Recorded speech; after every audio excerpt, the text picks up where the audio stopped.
Assalamualaikum warahmatullahi wabarakatuh. Baik, pada kesempatan kali ini kita akan membahas tentang manajemen. Dan poin yang dibahas yaitu berkaitan tentang manajemen and human resources development.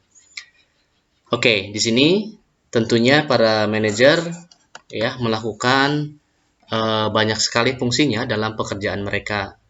Namun ada salah satu aspek yang sangat penting dan tidak bisa dipahami ya dalam pekerjaan mereka, yaitu tentang adanya pemanfaatan karyawan dengan tepat.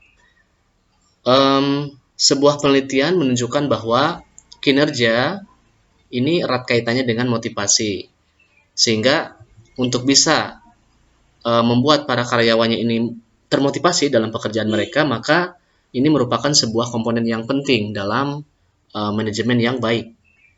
Dalam sebuah konteks bisnis, motivasi ini mengacu kepada rangsangan atau stimulus yang mengarahkan tingkah laku karyawannya ini terhadap tujuan perusahaan. Supaya bisa memotivasi para karyawannya untuk mencapai tujuan perusahaan, maka para manajer ini harus sadar ya akan kebutuhan karyawannya ini. Nah, para manajer ini meyakini para karyawan akan bisa termotivasi untuk bisa mencapai tujuan perusahaan, yaitu dengan cara memuaskan kebutuhan dasar mereka, ya untuk bisa bertahan hidup secara materi, ya.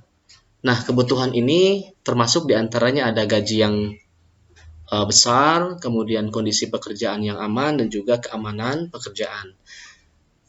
Ketika ketidakadaan faktor-faktor ini, ya ketiga faktor ini akan menghasilkan sikap yang buruk dan juga ketidakpuasan bagi para karyawannya.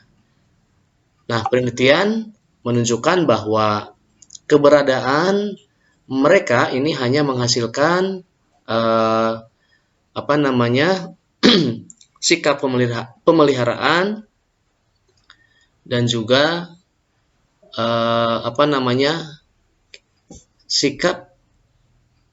pemeliharaan sikap dan juga pemeliharaan kinerja yang ada saja, ya, jadi tidak berarti apa-apa. Nah, meskipun dianggap penting dari ketiga faktor tadi, ya diantaranya gaji yang besar, kemudian kondisi kerja dan juga keamanan kerja, ini ternyata tidak memberikan motivasi yang utama bagi kebanyakan para karyawannya, ya, dalam kehidupan industri yang modern, khususnya misalkan di tingkat profesional dan juga teknis. Nah, dalam hal meningkatkan motivasi ini lebih mengarah kepada ketika pekerjaan ini memenuhi kebutuhan para individunya untuk bisa belajar, kemudian untuk bisa memiliki kesadaran pribadi dan juga pertumbuhan pribadi. Nah, dengan menanggapi kebutuhan para pribadi ini, ya, para karyawannya ini, maka kebutuhan untuk bisa bertanggung jawab, kemudian adanya pengakuan, promosi yang terus bertumbuh, dan juga pekerjaan yang lebih menarik, maka si para manajer ini telah mengubah kondisi tersebut di tempat kerja mereka, sehingga banyak para karyawan ini bisa termotivasi untuk bisa melakukan pekerjaan mereka lebih efektif lagi.